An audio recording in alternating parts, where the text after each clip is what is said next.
ഇന്നത്തെ കാലത്ത് ഇപ്പോൾ കുട്ടികൾ വീടിനുള്ളിൽ വൈകിട്ടോ രാവിലെയോ നാമം ചൊല്ലുന്ന കാഴ്ചകൾ വളരെ അപൂർവമായിട്ടേ കാണുന്നുള്ളൂ. പണ്ടൊന്നും അങ്ങനെയായിരുന്നില്ല.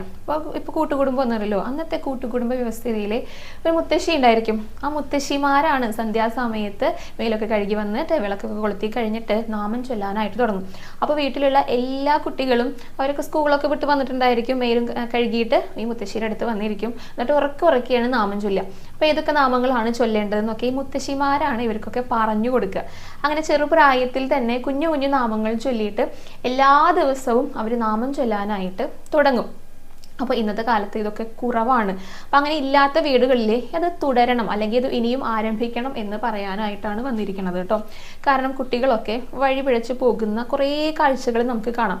കാരണം അവർക്ക് അത് പറയാനായിട്ട് ആരുമില്ല, അവരുടെ സങ്കടങ്ങൾ എന്നുള്ള ഒരു വിഭാഗം കുട്ടികളും ഉണ്ട്.